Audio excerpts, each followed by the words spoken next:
We started this internship by attending a 2-day virtual workshop on AI and deep learning. This workshop was conducted by Bennett University under the initiative of LeadingIndia.ai. In this workshop, we built our basic skills in deep learning and AI.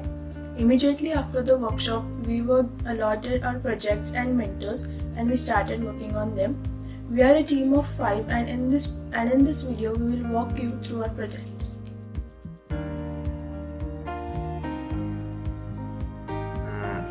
As we all know that we are going through a pandemic right now, and we also know that how a pandemic can change people's lives forever. We encountered another pandemic around 11 years ago called the H1N1 flu virus, or more commonly known as swine flu.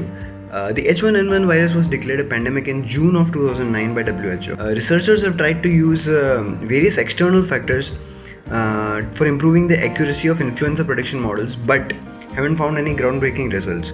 Our goal, on the other hand, is to predict if a person has taken the H1N1 virus and seasonal flu vaccine by studying their past behavior by using many machine learning models.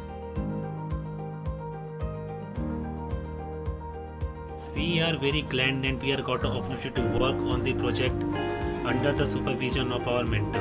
They have been very active throughout the course of the project. Even in the midset of the pandemic like corona, they have never failed to provide the proper guidance. They were very supportive. We are free to ask where we got stuck. They kept a regular check on our progress. They had provided a solution and motivate us in every task. The project would not possible without their proper mentorship. They never compromise our regular meeting, and we all free to ask where we got stuck, and they will give a proper solution. And we all got a proper space to speak and discuss our problem. Thank you.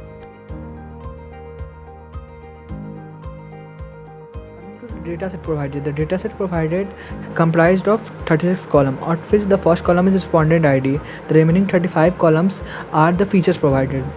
Out of the 35 columns, those are the features provided. There are about 12 columns which are dedicated to which are filled with binary data, 0 and 1. 0 means no, 1 means yes. There are 14 columns which are categorical data like age, sex, marital status, how many children do you have, in which region you live, and there are some nine numeric features. Numeric features means the features which are labeled from 0, 1, 2, 3, 0, 1, 2, 3, 4, 5. Like they will ask what is your opinion about seasonal flu vaccine, and this is filled with 5. 5 means very effective, 1 means no effective. So coming to the binary data, there are some binary data about your behavior, whether you have behavior about to put mask, what is your behavior to use hand wash, what is your behavior to go out in public, what is your behavior that you use public transport. Coming to numeric data, the numeric data ask your opinion about what is your opinion about seasonal flu vaccine, how much concerned you are about seasonal flu vaccine, how much you are concerned that whether you get seasonal flu vaccine or not.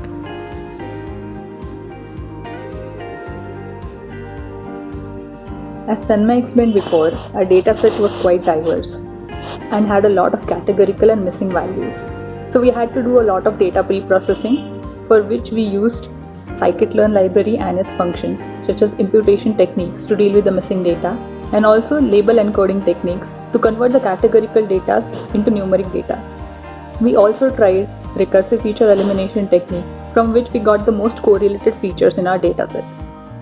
After doing so, we trained our data on various machine learning models, starting from the very basic logistic regression to KNN, to decision trees, random forest, and we also tried some ensembling techniques, while we also tried gradient boosting models.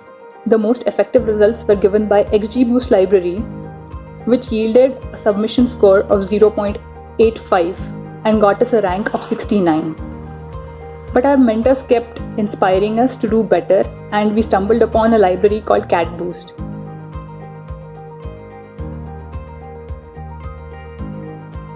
We worked on 9 machine learning models to get the desired results. You can see these results right now on your screen. After comparing these results, we found that CatBoost gave an accuracy of 0.8620, which is the highest. Hence, we can say that CatBoost gave the best performance out of all these 9 models.